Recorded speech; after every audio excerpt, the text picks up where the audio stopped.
How old were you when you first heard of Cassius Clay? And what did you and your friends think about him? I was 14 or 15 years old. I was in high school.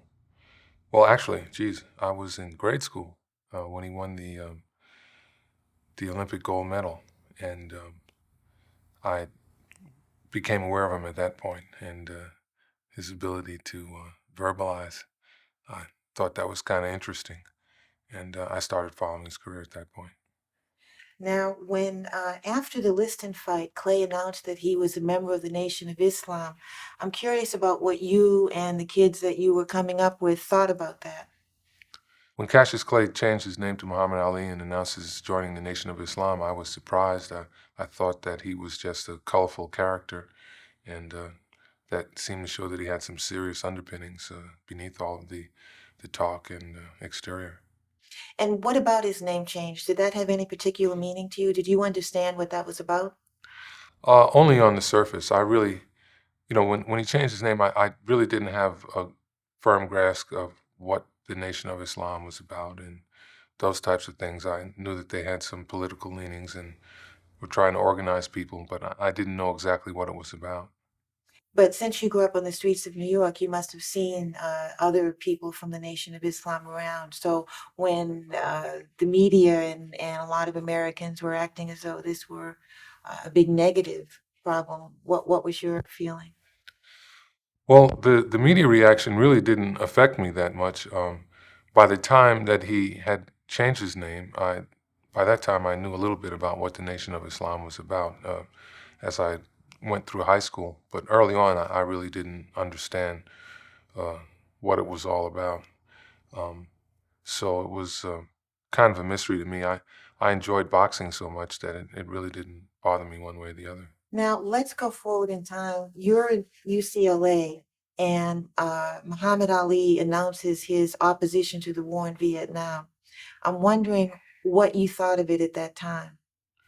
Well, when Ali announced his refusal to accept the draft, I thought it was a very brave stand. I had seen a number of people taking that stand because while I was at UCLA, the draft and a lot of issues around the Vietnam War became very prominent in everybody's lives. People had to really seriously think about what it meant to be in the armed services and go fight in Vietnam. So I knew it was a political stand. I knew he would take a lot of heat for it.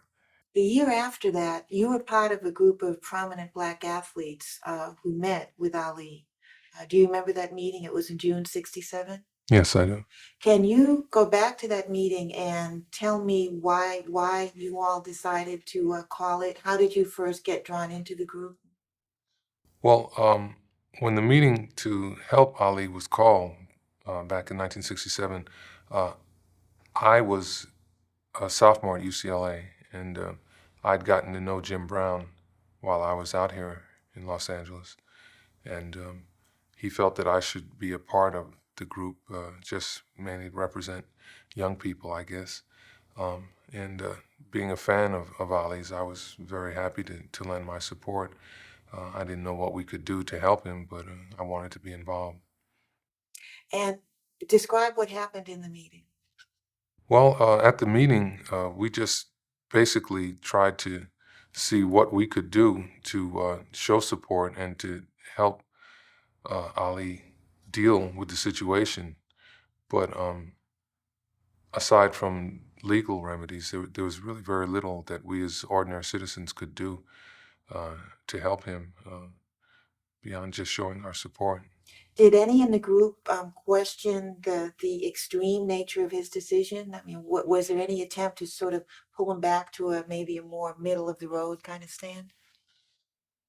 I think when we had that meeting, the more pragmatic people would have advised him to accept it and to just play along with the system. But Ali would have none of that. He knew it was wrong. He knew that he would be used as an example of American support for the war.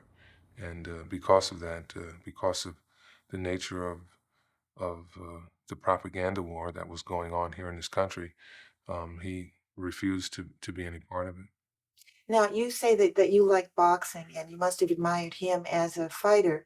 Um, did you feel that he was sacrificing his career? How did you feel about what he was doing? I definitely thought that Ali was going to hurt his career and have to start dealing with harassment from the federal government because they were going to use this case as an example. They were going to make an example of him.